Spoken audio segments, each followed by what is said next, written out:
Hey folks, I've been asked to share my Toxic Ranger build by some guildies and some friends, so this is that video.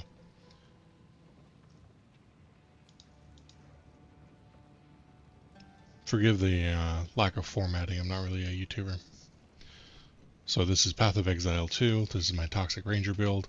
I'll be sharing the build that I followed. It is not my build, but it is largely inspired by a build that I found online. I'll be sharing that down in the comments.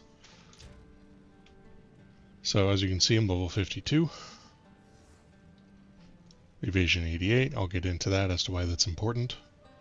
And as I said, this is a build in progress. So fire 26, lightning 42, cold 57, and 20 chaos.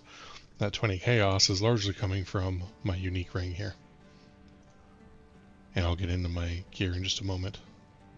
These are the stat breakdowns. This is the, for right now, absolute minimum that I need. The relatively high intelligence is for the abilities.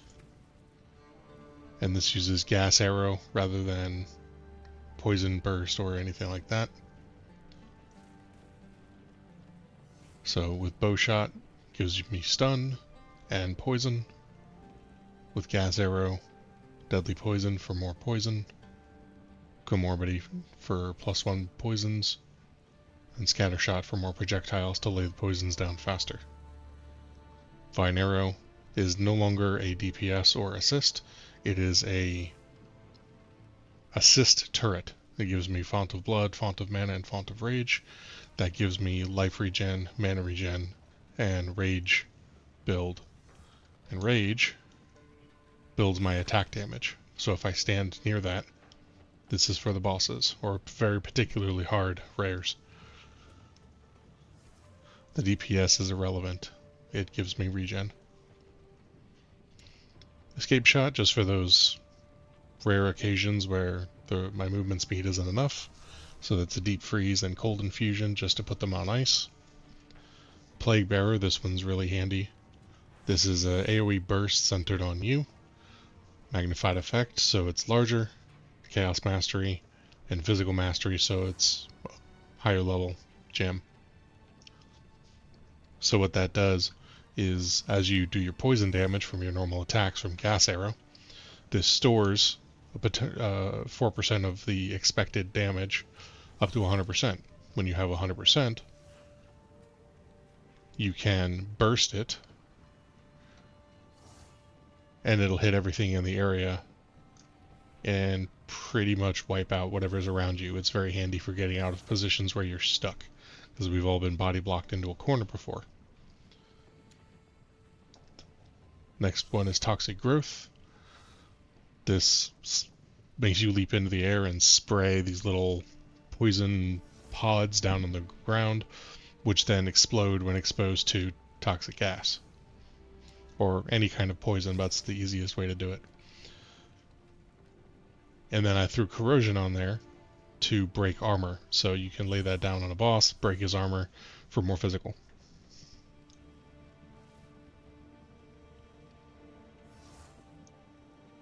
And then my defensives, I have Windrunner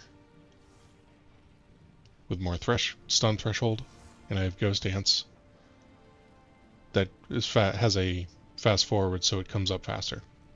And what that does is, when Dancer will, if I get hit, it will push them back and prevent me from taking the damage.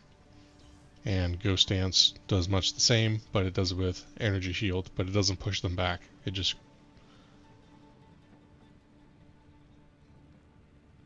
gives me Energy Shield back.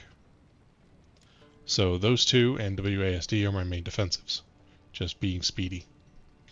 And then to augment my damage, I have the Despair Curse, which is what we have the intelligence for, minimum 72. And then to boost the effectiveness of that curse. Heightened Curse, Focused Curse, and Expanse. Just to hit more people. And then Dark Effigy is a totem. You drop that and it'll spit chaos at whoever you're aiming at. Because poison is chaos, it does more damage. Arcane Tempo to make it spit faster. Persistence to have the debuff last longer. and Withering Touch because it applies Withered to your target, which makes them take more chaos damage, which again is what poison is. Those are the basic skills that I'm running. Over here in the gear, we have a high physical damage bow. The fire damage is not bad, like it's nice to have, but it's not important at all. The physical damage is the big one. Attacks per second is where it gets really nice. The more arrows you can get out, the faster you can build your poison, the more damage you do. I socketed it and put 2 runes on it for more physical damage, because again we want more physical. And then the stat breakdowns on the bow itself. Physical, adds fire, which is where that fire stat comes from. Adds attack speed, again more arrows downrange faster. And then grants 4 per life. Wasn't really looking for that, but it's not bad to have. These are very important to have. Snakebite bracers. The chaos resist and the chance to poison and the evasion are all great. But really the big thing on this is the targets can be affected by +1 of your poisons at the same time. So that stacks with all the other modifiers for a +1 to your poisons. The resist belt, I use this on most of my alts when they get to this level, and that's literally just stacking my resistances as high as they can go. And this one it's not perfect, but it's a pretty good one. The chest, just a little bit of life regen. I chose this one because it had Spirit on it, which allows me to run all 3 auras at the same time. The Plague Bearer, the Wind Dancer, and the Ghost Dance. The Mask, which gives me... you have to go for Evasion and Energy Shield on this one, specifically because of a passive called Subterfuge, and I'll cover that in a moment. Subterfuge gives you Evasion based on your Energy Shield. So... if I open up my stat block again, I'm at 88%. 76 energy shield, and I currently have that passive, and again I'll show you in a moment. But if I remove it, it drops by 5%, which is a fair bit.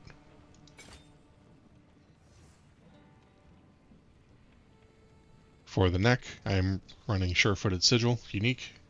The increased dodge roll distance and the 50% increased evasion rating if I've dodge rolled recently is huge.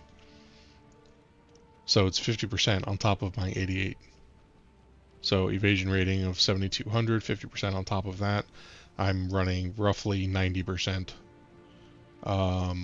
maybe a little higher every time I roll. I'm running Ming's Heart. This is normally a caster ring, but it specifically gives me 40% of damage as extra chaos damage. And as you can see here, we're going to look at Gas Arrow, 792 damage out of the box with my current gear. If I remove this, it drops by quite a bit. The trade-off for that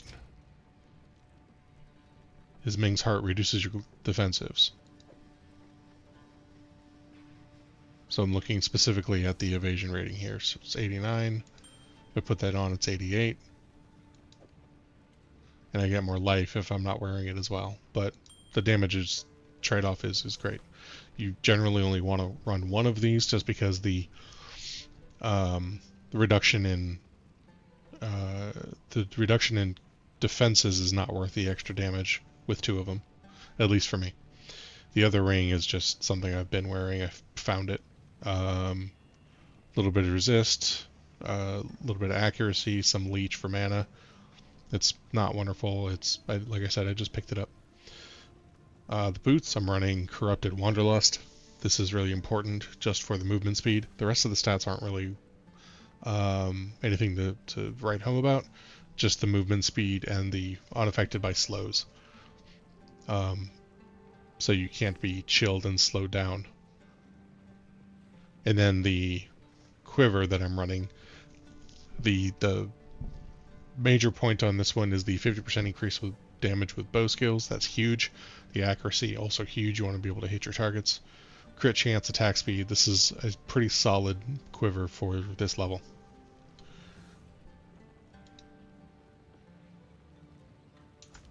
So into the passives. This is the tree I'm running. Again, it is drawn largely from another build, which I will link. I have ascended twice, so we're doing overwhelming toxicity. We're doing contagious contamination. This functions much like contagion for the occultists. Whenever I kill something with poison, it spreads within 1.5 meters. And then the rest of this is just projectile movement speed and evasion building and toxin building. You're focused hard into the toxins. If something is resistant to chaos, that means it's resistant to poison. Your despair will help you overcome that.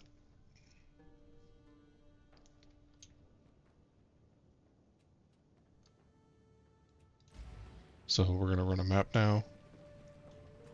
Well, I say a map. I'm in cruel difficulty in the campaign. We're going to run one of these sections just to show you what this thing can do.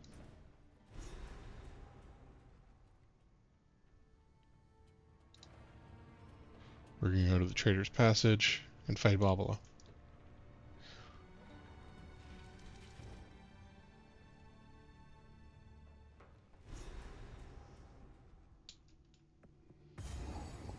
So you can see my Wind Dancer building, my Ghost Shrouds building, and my Plague Bearer. So as I do chaos damage, poison damage, it stores that up for a high value burst later. One arrow, and things pretty much melt. That's 3, and they're done. So it's very effective. The effect you can see on yourself is the Plague Bearer building up. I'm now at 100%.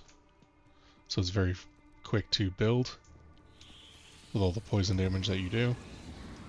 So I'm just going to run in here and get some in melee range.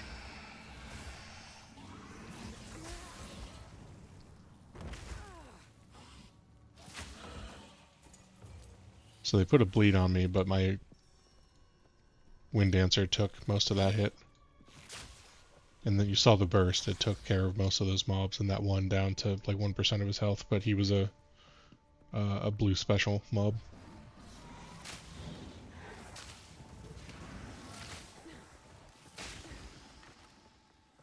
Like I said, most of my defenses are just rapidly rolling through them, and WASD, just physically avoiding the damage. Just don't be there when the damage comes down. Toxic rain.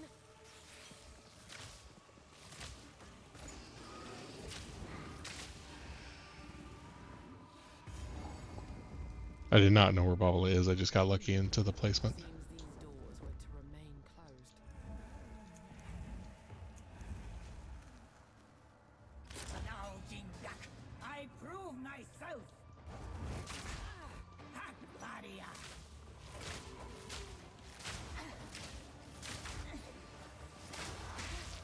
So a big poison cloud, lay down despair, and you can see it's eating her.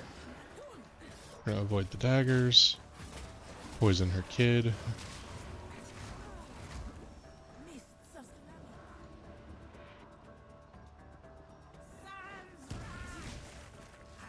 Lay down some poison pods, although she dodged out of it.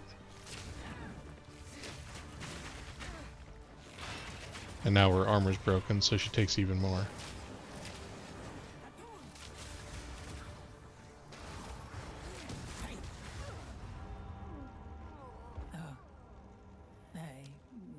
Like I said, this build isn't perfect, but it's quite handy for what it is.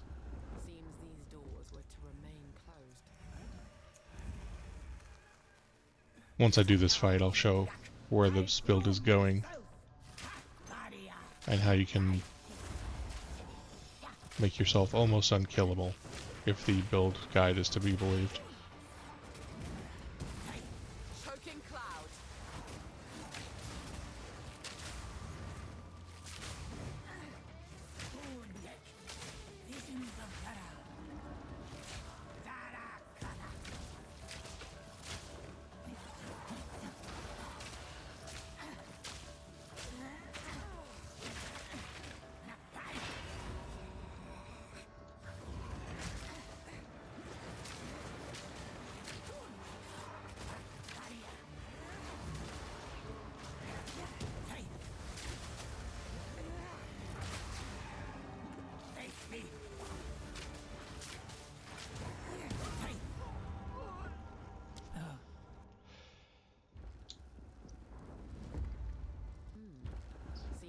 Bobble is particularly annoying to fight just because she's very fast. She dashes around, will appear on top of you,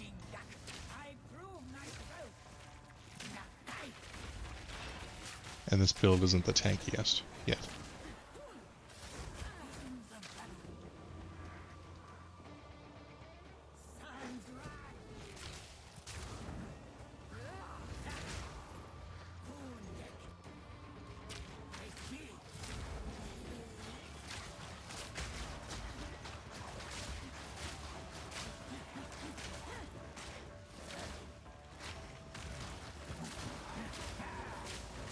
Toxic rain.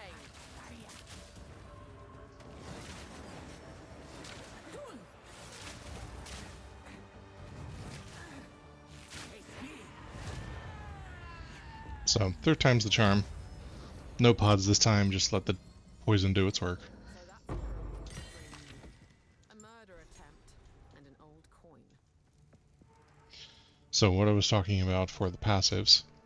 So what you want to do is most of this tree, if not all of it, to give you evasion rating. And you want a high evasion body armor. I need to upgrade mine. But you want all the evasion rating that you can take all the way down here. And then you want this, acrobatics. So you can evade all hits, and what that means is out of the box, evasion can give you the chance to avoid strikes, meaning melee attacks, and projectiles, meaning if you get shot with a bow or a knife thrown or something. Acrobatics will let you evade everything, so fireballs, explosions, everything. Unfortunately, it also kills 70% of your evasion rating, so you want to stack that as high as you possibly can. And then take this and you will evade absolutely everything, which is going to be your main defensive. I'm still building on that and getting up to that, but that is where we're going.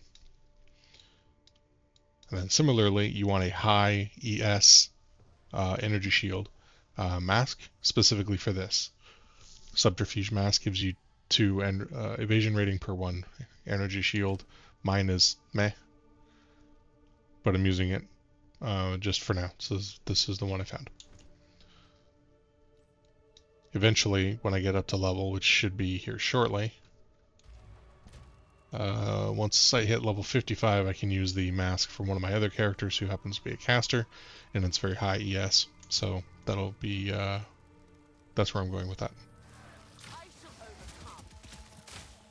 2 shots and the spider's dead. So as you can see, this build is pretty effective and it's only half done. So, hope you enjoyed.